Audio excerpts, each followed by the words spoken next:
Margot Noble bit her lip so she wouldn't scream. "I know that Uncle Stan never had parties here," she said to her brother as calmly as she could. "But I'm suggesting that we do something different this year. Shake it up a little. It's the 25th anniversary of Noble Family Vineyards, and I think it's worthy of celebration.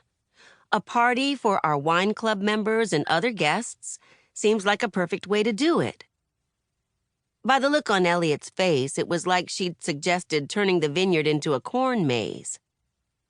"This sounds like a huge amount of hassle, Margot," Elliot said. "You want to have this party here? Why would we do something like that?" She'd known Elliot would hate this idea. "First, like I said, it's the anniversary. I know we've never really celebrated it, but it seems like a great year to do it. Second, a number of our wine club members and other visitors to the winery have asked why we don't have parties here, especially since we have such a great space. So I think people would be excited to come. Third, it's excellent marketing for us and our wines. It'll sell wine, give us some great publicity, get people here who haven't been to the tasting room before, and keep them coming back. And it'll add members to our wine club," she hoped. "And fourth, it might earn us some money. We'll charge a fee for the party, and parties like this tend to sell a bunch of wine anyway. So it'll be a win-win." Elliot's face closed up.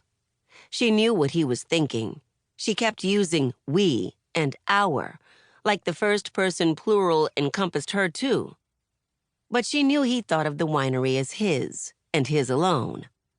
He'd been the one who had worked here for 10 years, not her. Well, they'd owned the winery together since their uncle had died and left it to the two of them almost 3 years ago. It felt like Elliot would never get used to that. "Stan didn't want to have parties," Elliot said. "He didn't want us to become one of those wineries where people would go just to get drunk and make scenes.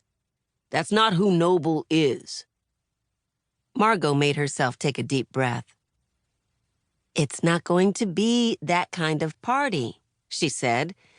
"Just a time for people to come, see what we've done here, taste the wines, bring their friends along, celebrate with us. It will give us a publicity boost. It'll sell some wine. It'll drive more visits to the winery. All good things." "Do you remember what a shaky financial situation this place was in when I came on board?" She wanted to, but did not say.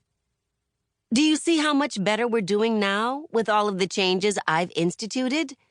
Can you just once not argue with me about my ideas? Maybe even trust me?" Instead, she took another deep breath. "Plus, it's a great opportunity to do some of that landscaping I've been wanting to do." They had a lot of outdoor space at the winery, but it was kind of bare.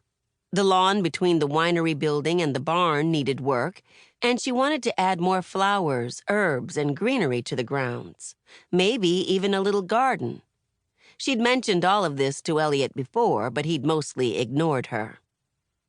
"Seems like you've made up your mind to do this, whether I like it or not," he said. "When will this party be?" She wasn't going to let herself react to that.